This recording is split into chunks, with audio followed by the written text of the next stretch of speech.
Janae Bauer, and it's the fall, and it is all about being up for the challenge, really trying to answer the call to live what matters most. If you recall earlier, when I received that call about being a spiritual leader, it was really this month, after discovering my spiritual gifts from the last month, to really say, okay, am I going to do this? Am I going to be up for the challenge and answer the call? So what's so amazing, and you might have experienced it yourself, when you fall truly in love with somebody, you have the honeymoon stage where you're just so excited and in love.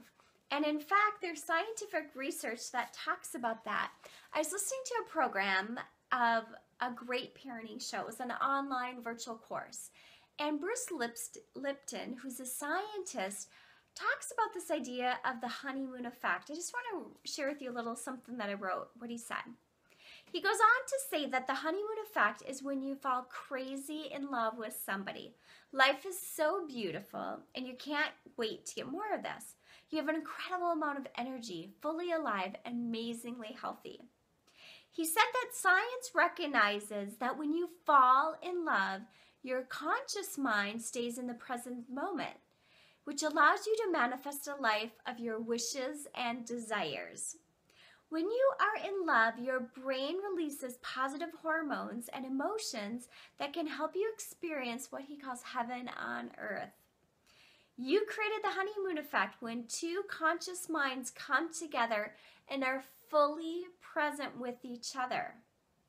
However, the honeymoon begins to fade when we let our subconscious minds take over in a relationship and play the recordings that have been programmed into us at a very early age.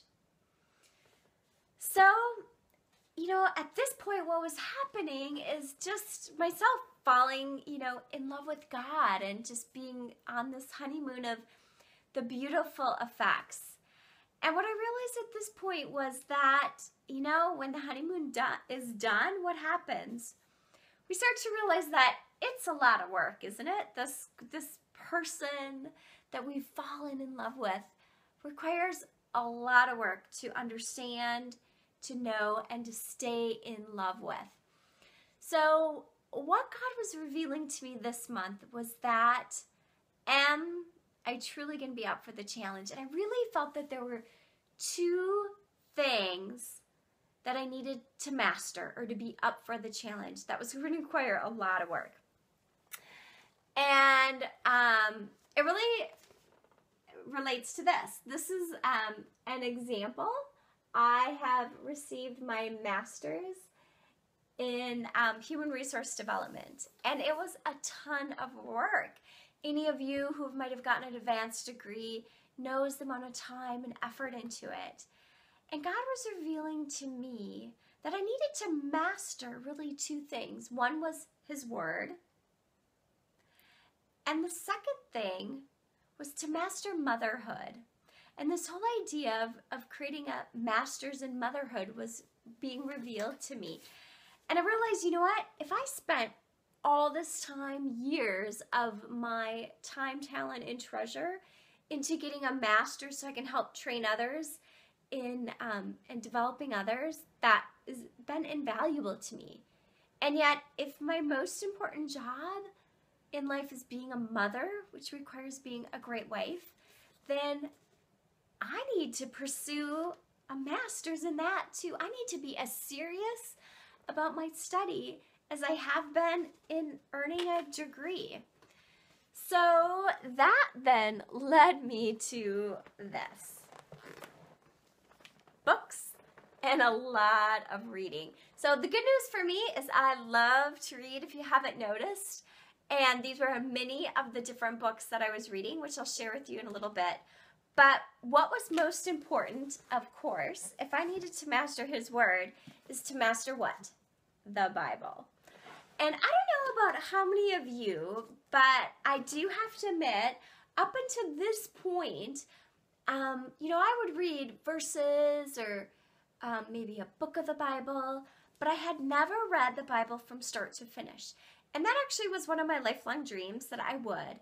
And even though I love books and I can easily read a book from start to finish, I struggled with the Bible because it wasn't one of those stories that was easy to read and understand from start to finish. And yet, as I was learning so beautifully, this is truly God's love letter to us.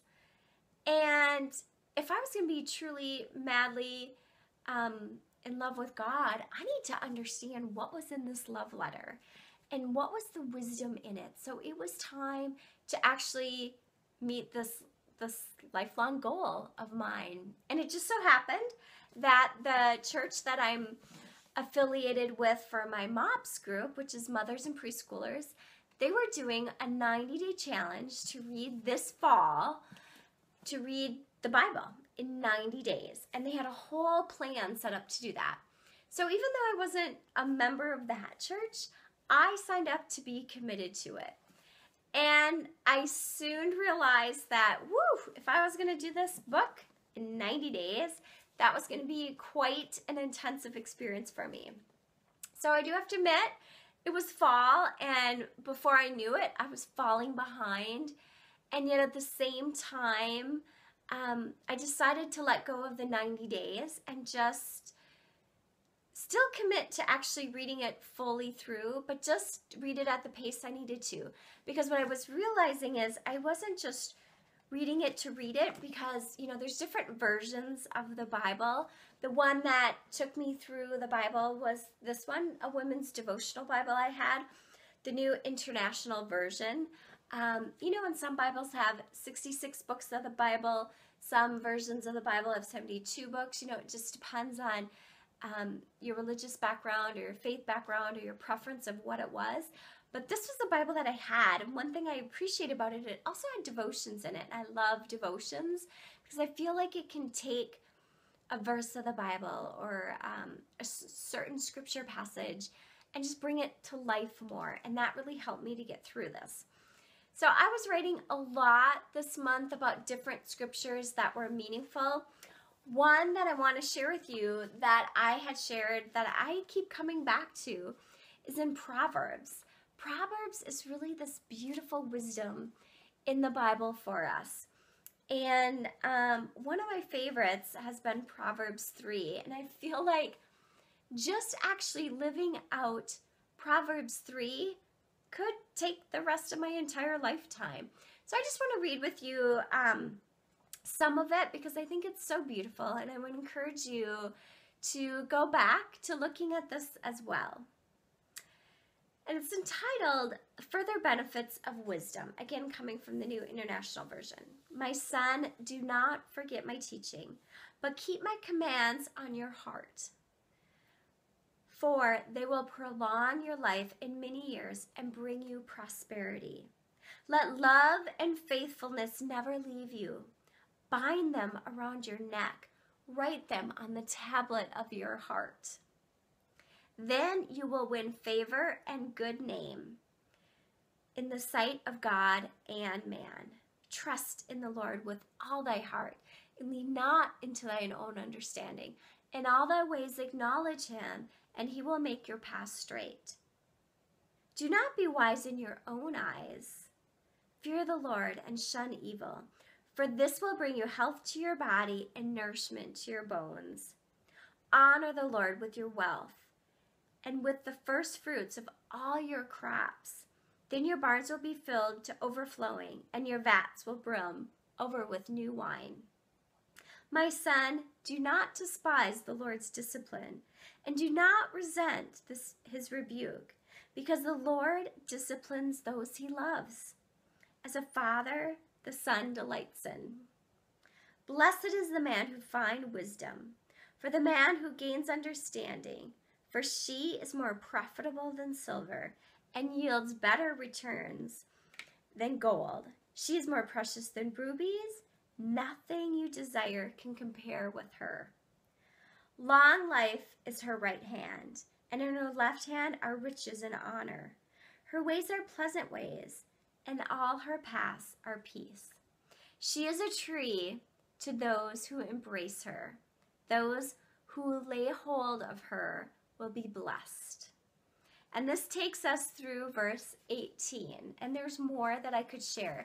But I just thought that was so beautiful. And it was just so beautiful for me to get in and to take this 90-day challenge, which ended up, you know, you'll have to find out how many days it did take me to finish it. But that idea of, okay, how can I master God's word and really let it be this love letter in my life and giving me that Proverbs, those instructions of how to live in my life. And so from there, as I was sharing just all these other books that were coming to me this month, another great one, Beautiful in God's Eyes by Elizabeth George. This also is Proverbs 31, where she talks about Proverbs 31 and this being a Proverbs 31 woman. And it's just so beautiful. And in fact, I'm planning to read that again here soon to just figure out ways I can really live this out in my life, especially if I want to become and master this idea of motherhood. Where else would be one of the best places I could go to learn what God's plan for me as a beautiful woman in his eyes would be? Okay, then this book I've probably mentioned at some point, Crazy Love by Francis Chan. This was just, and I still think of this book, and I'm sure I'll go back to it many times too, but man, does he challenge us about being, when he talks about lukewarm Christians. You know, we might say we're good Christians because we compare ourselves to the person next door, and I could say that, hey, you know what? You haven't read the Bible either. Maybe you haven't even got out of your drawer for a year. So, you know, because I've read one book of the Bible, I might be doing better than the person next door. And yet, God has a plan for us that is way more than comparing ourselves to other people. And if we want to be crazy in love with him, then we need to crazy and radically change our lives. So this was something that was just a new way of thinking for me and pondering that too. All right, then here's a couple more books called The Resolution for Men and The Resolution for Women.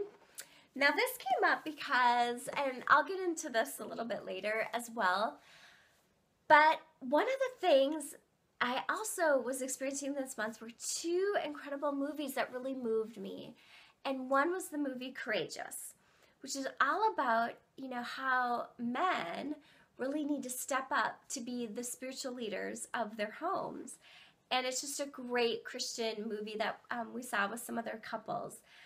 And even though I'm not the man in the movie, it also described the role for women and the role that we need to play to really support our men to be this. You know, we are the glue that needs to stick the family together. And in fact, Chip Ingram talks about in one of his series, we need to create this transformational environment of love. And we can do that by, first of all, pursuing PhDs in our husbands and loving our husbands first, because that then will help us to love our children. And then there we can mentor other women as well. So yet I was really moved by this movie because it was all this idea about these 5 different men needing to step up as fathers in different ways. And so it just really inspired me as I was going through this of like, oh yes, I need to step up. I need to step up in a courageous way and say, yes, I do choose to live differently. Because the other movie that I saw also the fall was, I Don't Know How She Does It. And that's a great, fun movie of a working mother. Jessica Parker is in it. And she just plays that whole movie of just trying to do it all, right? And there was a scene in there when she missed her child's first haircut. I was so touched by that because I didn't want to cut my baby's hair. First of all, I had all boys, right? And I knew as soon as I would cut their hair, they would have that straight boy hair and they would look even more like a boy. I thought, how can I keep them as my cute little babies? And so with all of them, it took me a while to get that first haircut. But when she in the movie missed that first haircut, it was like this turning point of saying, we only have one chance to live our child's milestones, and I want to be there for every possible one that I can. If I'm going to do that, I'm going to need to make some sacrifices and step up in a different way. And so I was really reassessing and thinking about all the ways that I wasn't doing that, and what else could I start doing now to start to bring more of that into our lives. And that's where I was reading the book, The 7 Habits of Highly Effective Families by Stephen Covey. And I love the book, The 7 Habits of Highly Effective People. I'm a certified facilitator in that life-changing book, and in fact, it's considered one of the most top management books, classics now, in fact, as Stephen Covey has since passed. However, in here there's so much nuggets of like, how do we create that family? And obviously he's got a lot to say about it. But one of the things that I loved in here is that whole idea of having family meetings and having date time, one-on-one dates with your children. And so this is where I was just starting to really play with that, is how can we have a family fun night where it's not just a time we gather to just do whatever, but a time to be really intentional as a family. And our boys were getting at that point where they could actually maybe sit through something like this. So it's just really kind of starting to play into this idea of being a mother and how could I be that glue and start to create that transformational environment of love. And then along with this is Stormy book on, she has a whole series of the power of a praying wife, parent, etc. So I also had gotten this book to think about the different ways that I could pray to be more of that. So you know what, in life, we're leaders. As women, we are the hearts of the home. We are the spiritual leaders behind our husband who needs to step up as the spiritual leaders. We need to choose to be servant leaders versus self-serving leaders. And so how do we do that? I believe what God was calling me to do this month is to master His Word, just to love to be in His Word, so that the more that I am surrounded by God's love and the messages He wants to share through the wonderful book of the Bible, the more then that I can understand His plan for me. And then the more, too, that I can continue to pursue my own master's in motherhood, the most important degree, and I have a feeling the hardest, and one that I might not be able to finish in a handful of years like the other one, but it will be well worth the journey and the pursuit. So thank you for joining me and stepping up to this challenge to love God in ways you never thought possible, which then is an overflow into the most important people of your life. So from my heart to yours, be love.